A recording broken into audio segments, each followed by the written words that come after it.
Okay, nampak tak? Coordinate Nampak, definition. Nampak doktor.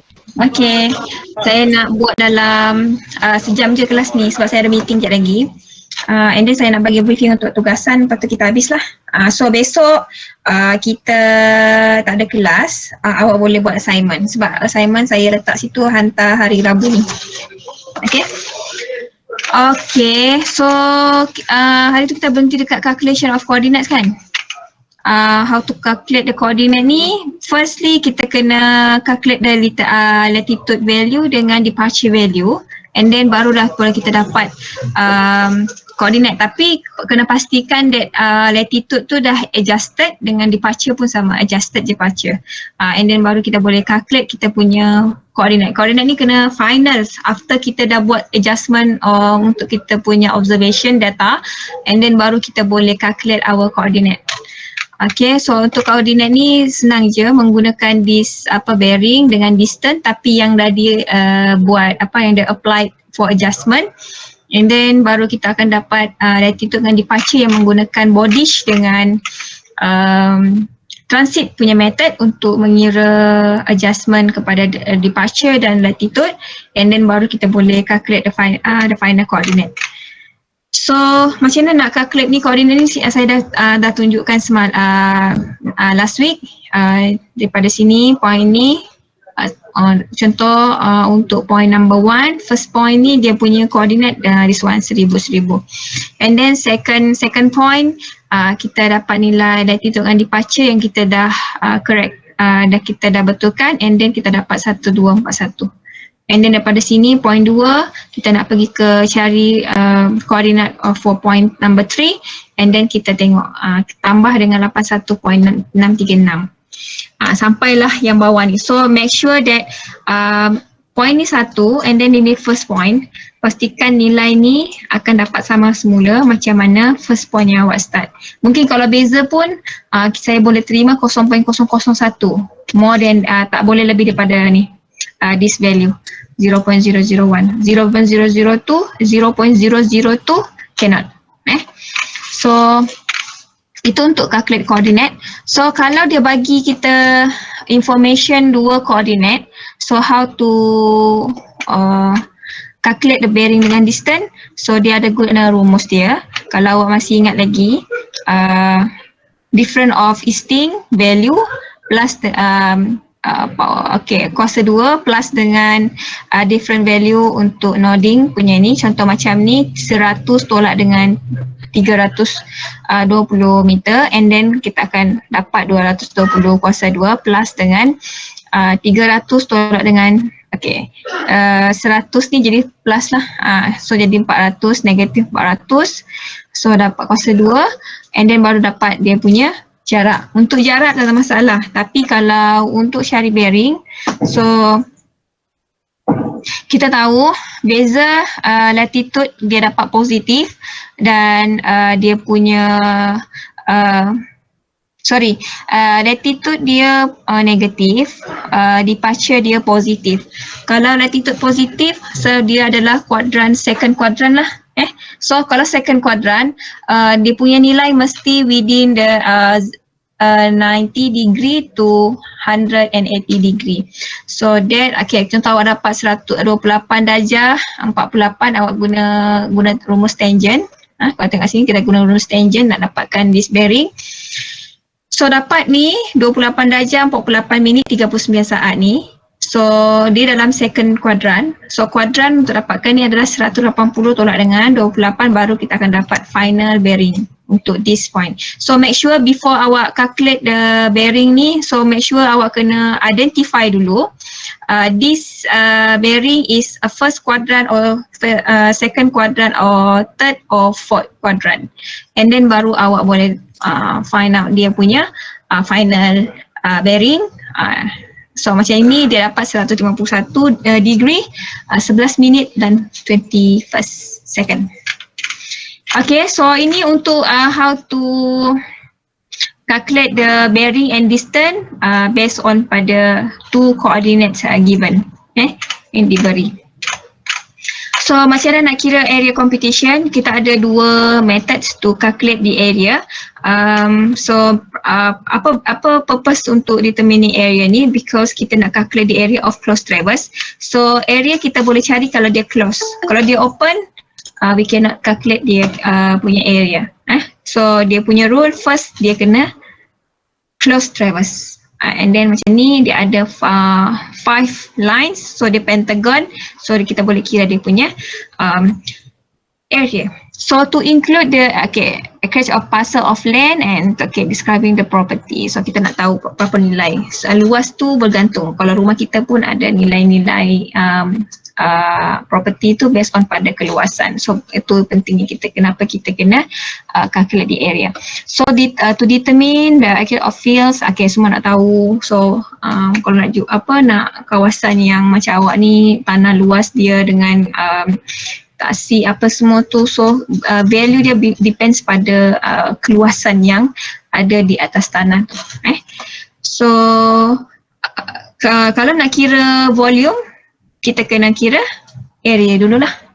Sebab nak dapatkan volume, area darab dengan height, ketinggian. So baru kita boleh dapat volume untuk tanah tu. Berapa banyak tanah nak dikorek, itu semua berkaitan dengan nilai yang awak akan value lah benda tu. So maksudnya based on pada area, based on pada volume tanah, area tanah tu dan volume tanah tu, land volume tu, and then awak boleh nilaikan berapa tanah tu dan macam mana awak nak buat, awak nak uruskan, awak lebih kepada pentadbiran kan, administration, land administration. So macam mana nak tadbir tanah tu, so macam mana nak uruskan tanah tu, kalau keluasan dia macam ni, nak guna apa dengan keluasan tu, nak buat rumah ke, nak buat apa. So semuanya dirancang oleh awak, developer. So method of calculating area, sama ada kita menggunakan counting coordinate square. Ini agak macam conventional punya method.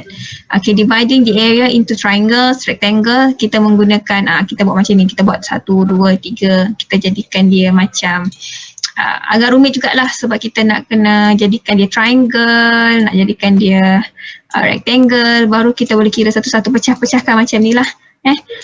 So ataupun kita digitizing coordinate, kita digitizekan coordinate. Running a planimeter, kita ada another method yang kita boleh letak. Ini dia satu alat, nama dia planimeter. Over the enclosing line, dia akan letak dekat atas ni, atas paper ni, on paper ni, and then dia akan jalankan dia akan gerakkan that planimeter alat ni sampai dia close balik ke sini. Dia kena tutup pada dia starting, and then baru dapat guna alat ni, akan bagi dia nilai keluasan on paper tu berapa. So kita ada another method lagi menggunakan coordinate computation. Kita menggunakan coordinate untuk kita cari berapa keluasan tanah ni. Ataupun kita guna double meridian distance menggunakan latitude dan departure punya value. Tapi dia agak complicated. So ini just for your information, tapi saya lagi galakkan awak menggunakan this method lah, coordinate computation. Lagi senang nak faham how to calculate the area based on this method. Kalau double meridian ni sebab dulu kita pakai departure dengan latitude. Tapi dia agak tricky dan complicated to use the formula. So not as commonly used lah. Orang tak biasa guna benda ni, orang tak gunakan. Dia gunakan kalau dia nak check either coordinate method yang tadi ni, yang atas ni, untuk dia check lah menggunakan this meridian distance method. Tapi orang tak banyak guna benda ni sebab dia complicated untuk faham, and orang lagi prefer menggunakan that coordinate punya method. So saya tak akan sentuh sangat this method menggunakan double latitude and double departure. So kita akan terus directly fahamkan how to calculate the area by using the coordinate computation. So untuk double meridian ni, rumusnya macam ni. Untuk dapatkan nilai kepada latitude ni, so dia menggunakan latitude. Kalau macam ni kita tak nampak sangat macam mana dia kira luas dia menggunakan latitude and departure value. kita selalu gunakan kita buat satu table, ada bearing distance, ada latitude and departure, and then baru kita boleh kira menggunakan double latitude dengan double departure. Kita buka satu column, kita add another 2 columns untuk ni, and then tapi pastikan make sure that latitude dan departure ni, latitude and departure punya value ni adjusted lah, yang dah di buat correction, dah kita apply the correction ya. So dia starting pada bawah ni, yang starting kat sini dia starting 47.668 dekat pada latitude yang pertama. Sebab kat sini tak ada kan, ini dia starting dengan 2 first latitude. Okay, so first latitude dia starting kat sini and then pergi ke atas ni pula, latitude 1 ke 2. Ini rumus dia, this is the formula. Okay, so 47.668 campur dengan, sebab dia double latitude, so dia tambah dengan 47.668 and then dia pergi ke another latitude untuk dapatkan double latitude yang kedua, and then dapat nilai tadi. Okay, dia gunakan and yang ni, lepas tu tambah dengan latitude yang ni, lepas tu tambah dengan latitude yang sama ni, dapatlah 660.442, and then daripada this value dia pakai, then dia apply to this ni, sama juga macam tadi, step yang sama ni, dia akan tambahkan dengan 81.632 dan tambah nak tolak 371.028, so dapat nilai this one. Sama macam departure, kalau departure pula dia starting dengan atas ni, sebab tu saya tak berapa nak sedia sangat untuk kira menggunakan this method. Dia agak complicated sebab dia lebih kepada nak check either kita punya calculation untuk coordinate method ni betul ke tak. So this is for your information how they calculate the area based on pada double latitude and double departure. Okay, so this one yang menggunakan ni adalah rumus dia.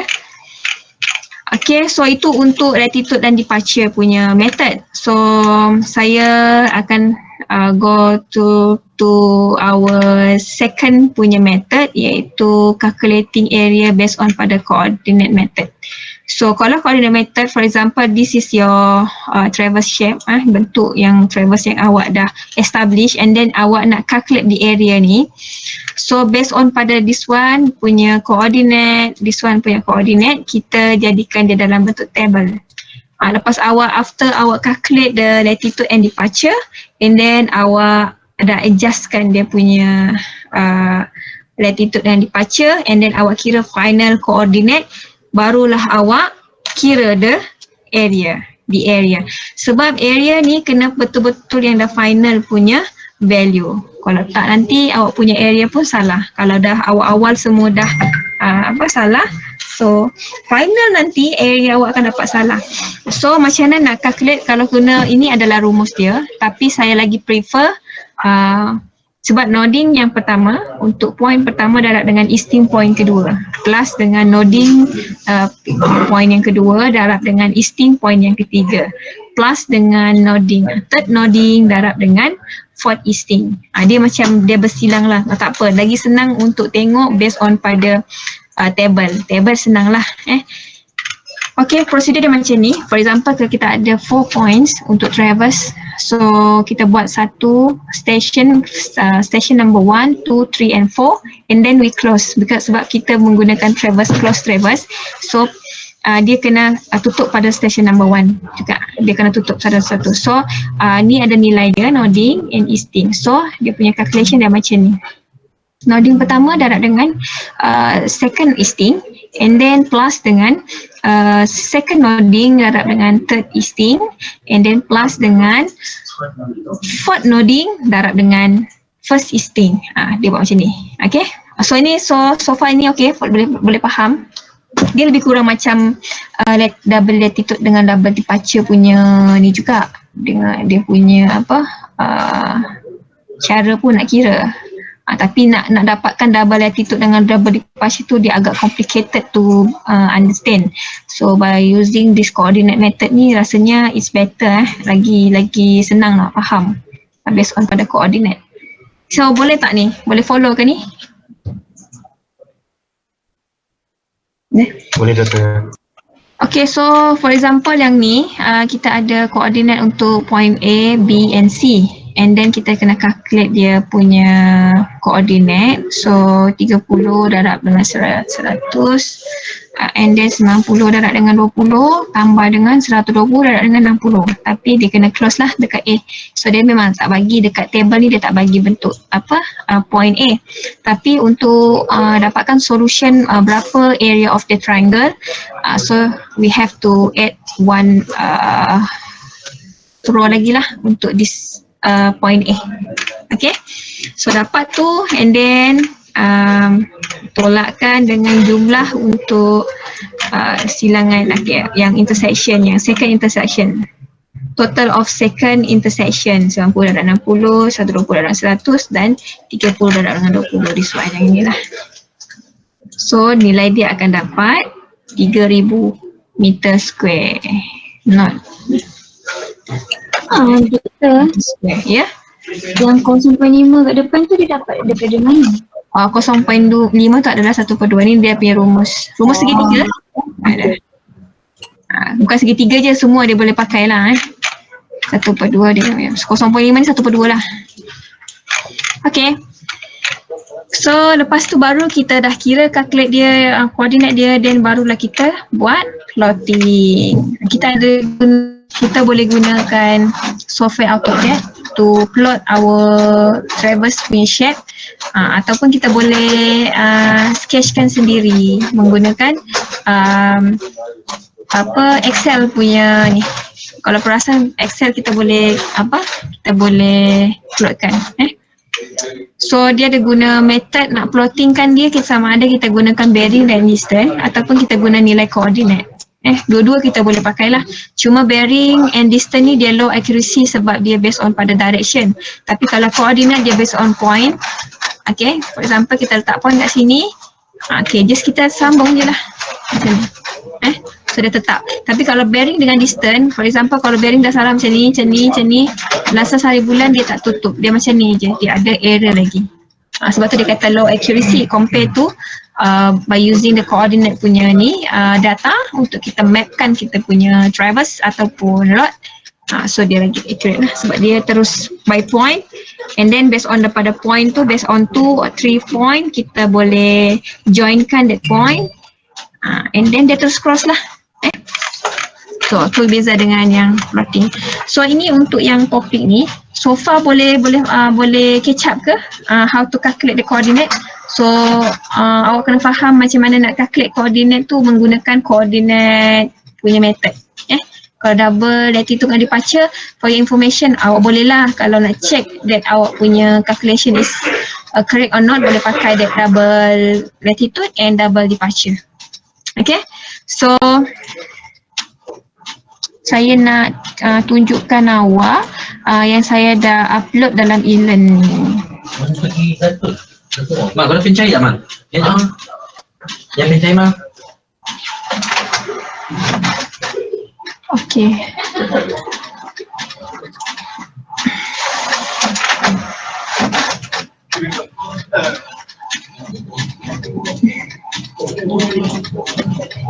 Okay, dah nampak ke? Kat sini? Nampak Doktor? Okay, sekejap tak apa, saya tak nak ganggu masa awak lama sebab saya nak awak fokus pada assignment yang saya dah upload in our e-learning. So dekat sini saya ada letakkan project one report submission, tapi ini lambat lagi lah, saya letak situ 31st May tu. So itu lagi dua bulan, sebulan lebih lagi lah, maksudnya next month lah jom. So yang ni saya dah masukkan student group list ni, awak boleh check dulu lah sama ada tak awak punya nama ni betul ke tak saya record. Aku ada yang tertinggal. Okay, lepas tu assignment 1 15 April. Apa tu? Selama hijab saja. Belum lagi. Untuk beauty tadi apa? So, Okay, so untuk ni awak, saya tengok dulu sini sekejap Saya dah letak, nanti awak tengok ya, untuk assignment chapter 5, saya bagi awak data Travers. Ini awak kena calculate lah, kena fill in the form tu, dia punya tu awak kena lengkapkan. Borang tu, and then awak kena kira ada 3 interior angle, and then awak kena kira bearing disclosure, and then awak kena kira dia punya ni, semua arahan tu saya dah letak dalam tu.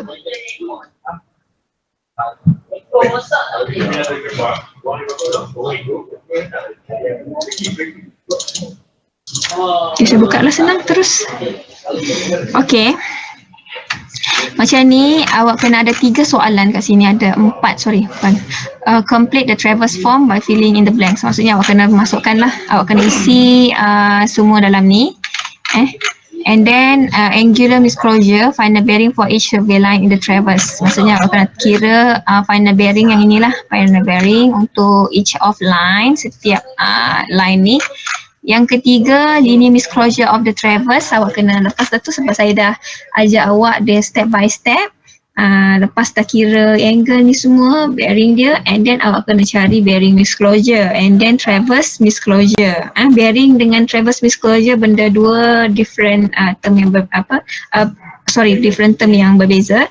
Okay, different term. So maksudnya dekat sini kena cari angular disclosure, find the bearing, and then kena cari linear disclosure, awak kena Travers. Angular disclosure ni samalah macam awak punya bearing disclosure. Angular ni adalah bearing disclosure.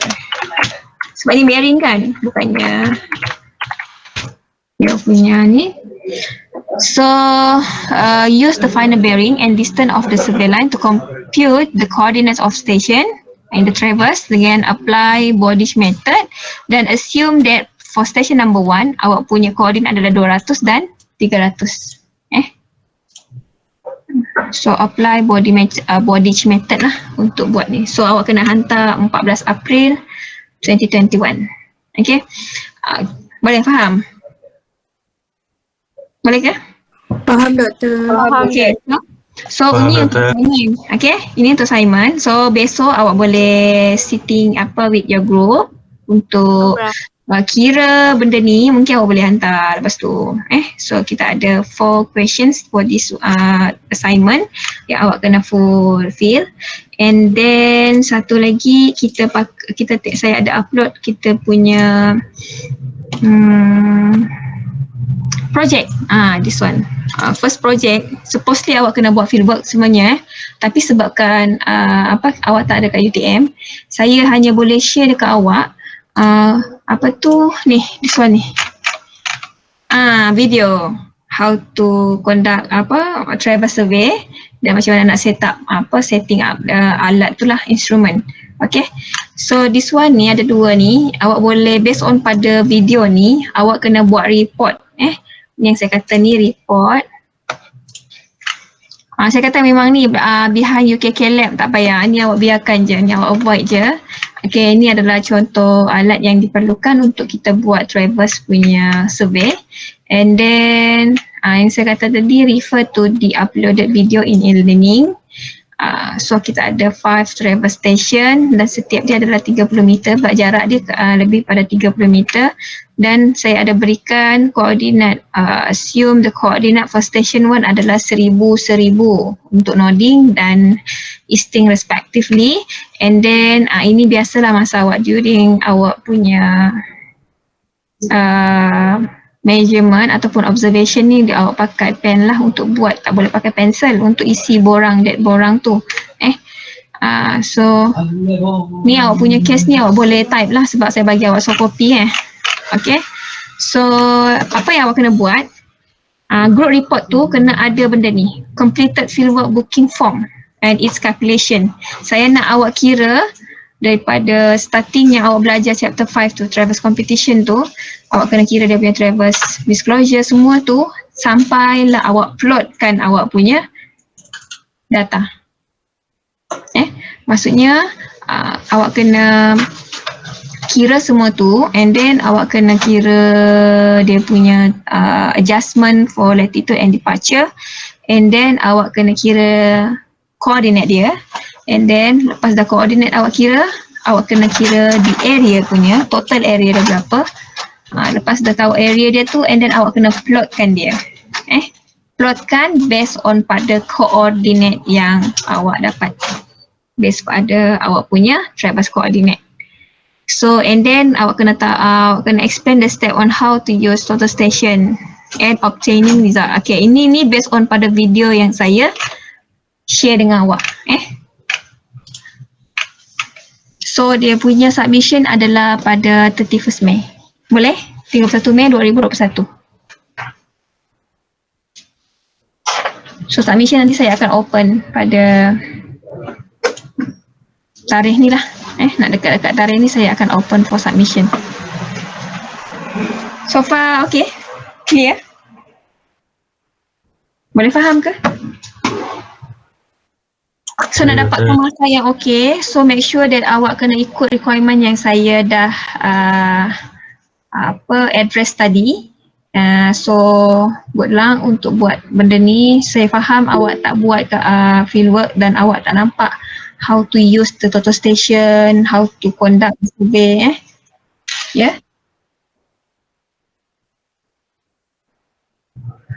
Ini tak perlu nak present pun.